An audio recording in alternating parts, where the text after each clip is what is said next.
I'm going to show you a quick way to see your forecasted revenues for all of your projects in Standard Time. As you know, Standard Time is primarily a timesheet product. Here we're at the timesheet tab.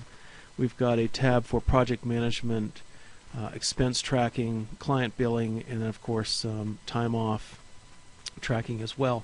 But there is a window over in the View menu in Project Revenue that allows you to see the forecasted revenue for a project. So as I choose that, you see a bar chart here that shows you the next 13 months and all of the revenue you are expected to earn from your projects. If you glide your mouse over these bars, you will see the projects that contribute to those bars.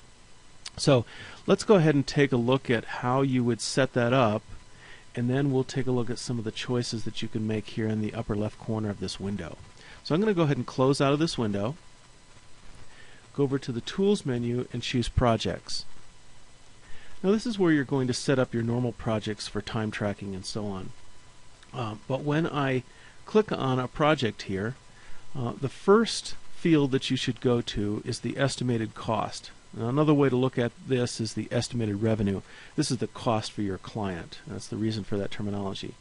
So this is the amount of money that you expect to earn from the project over its full lifetime. The next thing you want to set up is the starting and finish dates. So these dates will tell when you expect to earn the money. The launch date is optional, so you do not have to fill that in. The next thing you want to set up is the win status. If I pull this down, you have submitted, won, and lost. All projects start in the submitted state, and then once your salespeople have won the deal, then they go to won, or if you know you've lost the deal, then you can choose lost. You also have a win probability. So this comes from your sales department to determine the amount or the expectation of winning the deal. If you set this to a lower number, let's say to 50%, that window that we saw earlier will multiply that percentage by the estimated cost and will only display that portion of it. Of course, you can set it to 100% if you like. So let's go ahead and go back to that window, but just realize that this field is the first one you'll set up. Then maybe set up your win status and percentage, and then give the project a starting and finish date over which the revenue would be realized. I'm going to go ahead and close out of this and go back to that window. Again, that is that View, Project Revenue. So here we see the revenue that is to be realized from all of the projects combined. And that's the choice that we see here.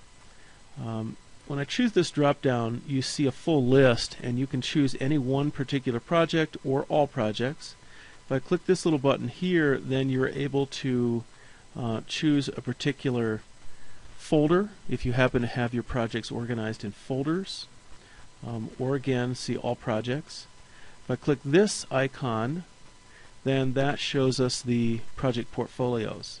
So then you can choose a project portfolio. So that's a way for you to find out what revenue you would earn from each of your project portfolios, find out which ones are the most profitable to your company. You can also choose by a certain client to find out how much revenue you expect to earn from one particular client or all clients.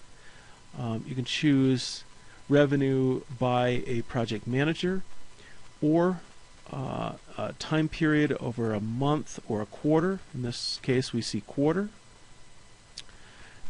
In this choice we see months, and here is submitted, won, and lost. So you can choose those to find out how much revenue from submitted, all the projects that you have won, and then all the projects that you have lost. So this is just a nice little way to see your projected revenue for all of your projects.